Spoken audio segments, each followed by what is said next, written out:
Hey everybody, it's Videobob. I got me a new face mask. What do you think? Well, if you like it, well, you're probably not all that straight. Hello, this is Weird Al Yankovic, and you're watching Videobob. Aren't you?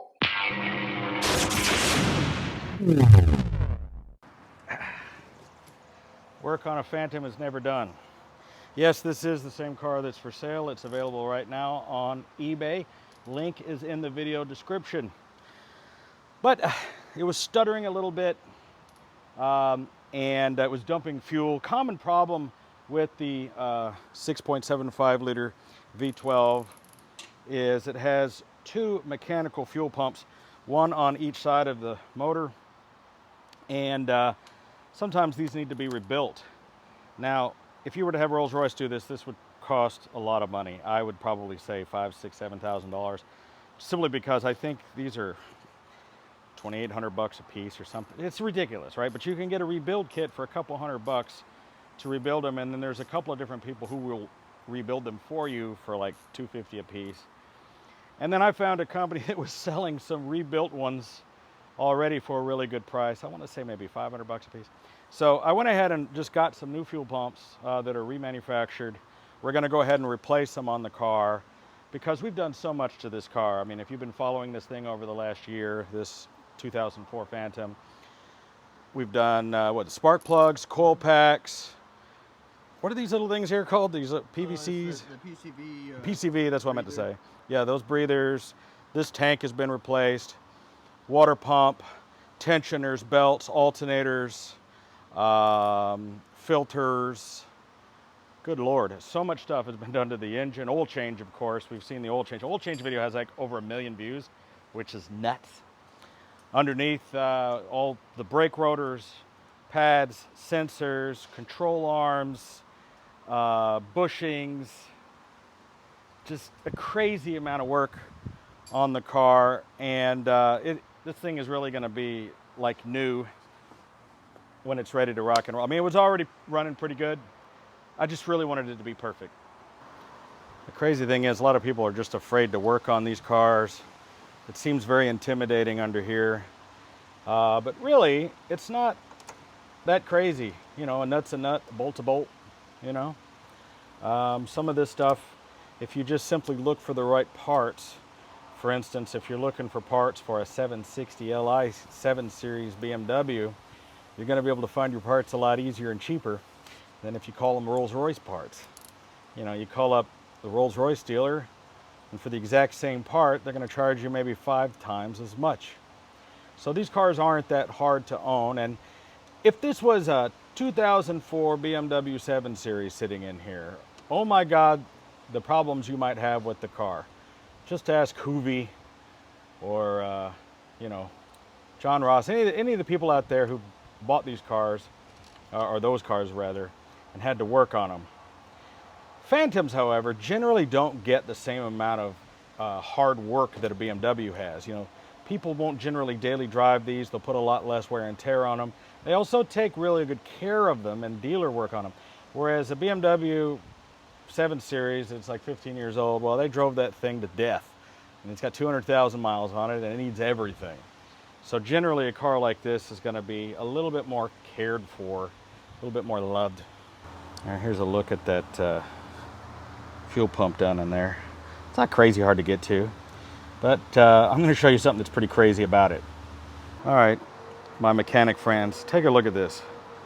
You ever seen a 5-sided Allen before? It's called a pentabit. Look at that. You ever seen anything like that before?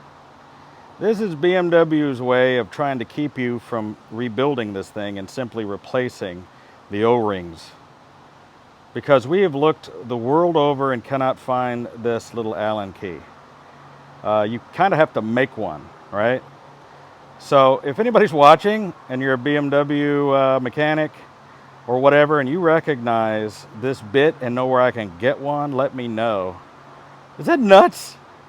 What? What?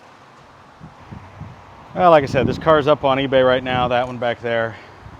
Probably have it sold pretty quickly. I'm getting a lot of inquiries about it.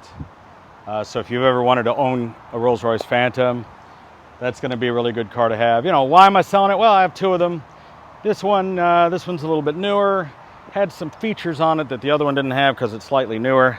It's got the Bluetooth, it's got the Sirius XM, front and rear cameras, sunroof, TVs in the back, DVD changers, extra foot thing, the powered trunk. I mean, it's just got a bunch of stuff on it that I wanted. Newer, lower miles was a great deal. Love the color, which, by the way, the colors are not exactly the same. There was some chitter chatter on some of the Rolls-Royce forums about the cars. You know, this one is called Platinum, I believe, and that one is just called a Silver. I don't know. But they're not exactly the same, and they're both metallic cars.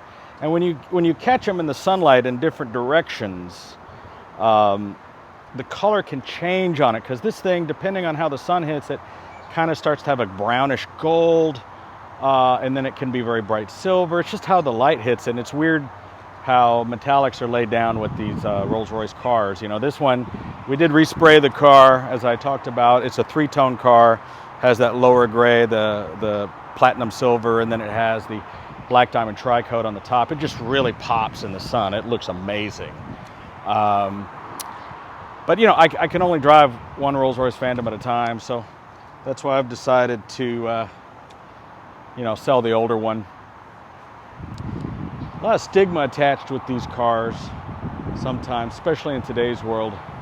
It's interesting what people think. Doug DeMuro was recently talking about how Hoovy, of course our friend Tyler, he sold his purple Barney the Dinosaur Phantom. I think he got almost 70 for it. I think he paid 85 for it.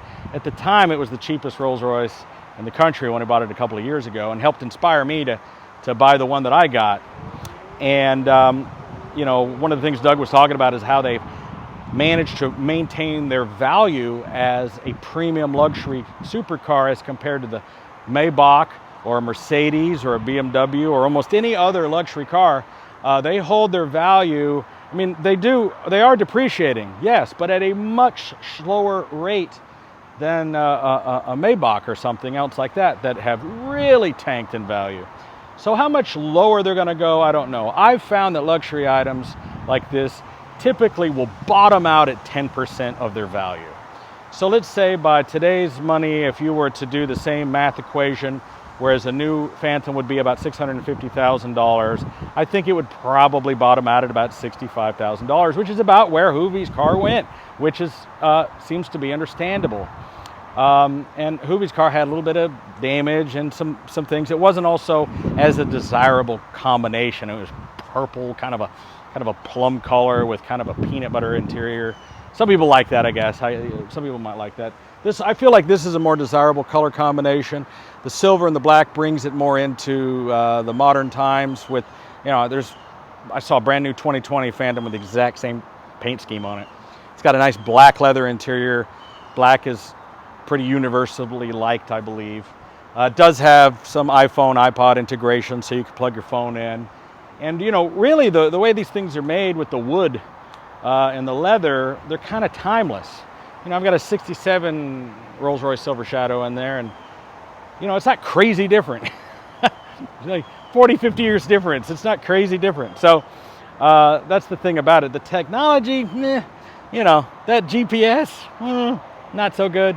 But the radio, hey, if you plug your iPhone into it and listen to it, that's all that matters, right? So it's interesting how the depreciation on these kind of cars works, and what they're going to bottom out at. You know, just like my tour bus over there, I think it's out of frame.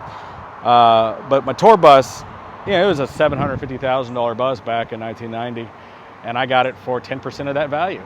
You know what I mean? And if you were to buy that bus now, it'd be over $2 million. So people have asked me to do a video on the tour bus, and I have done some videos on it. I have another channel called Videobob's RV and Tour Bus channel you can check out if you're really into RVs and tour buses. That's a 1990 Prevost. We'll talk about it probably a little bit more in the future. I just need to get it cleaned up. So hey, just doing a quick video update for this week, you know, showing you a little bit about this this fuel pump situation, and it's just an example of if you are a mechanic or you know a mechanic who's available to do this kind of work for you, rather than taking it to the dealer, you can take care of these cars on a budget. And the thing is look, the car has 83,000 miles on it. Now that's not a lot of miles for maybe a Toyota Corolla, but for a luxury vehicle, it really is a lot of miles. And there's just so many systems in the car. And it's 15 years old. You know, when cars sit around, even at 83,000 miles over 15 years, that's not a lot of miles per use per year. O-rings start to go bad, diaphragms start to go bad, rubber, plastic, these things start to go bad. You know, bearings, metal rusts and things. So we've kind of gone through and got the car as sorted as we can. I'm driving it out here tonight. I'm actually taking it to a couple of car shows tomorrow morning. I'm gonna leave this car in the garage and I'm gonna take it out. It'll be done here in a few minutes. We'll be able to fire it up and it'll be great. So you can bid on that car right now on eBay. Actually, it's a buy it now right now. If you're interested in the car, or send me a serious offer about it. I'm not really looking at any trades. I was thinking about buying a Ferrari California or maybe like an FF. Never owned a Ferrari, but I haven't decided whether or not I'm going to get one or not. I kind of need to thin the herd. I got too many cars as it is. Yeah. Yes, please. Half pepperoni, half mushrooms. That's right. 30 minutes or less or it's free.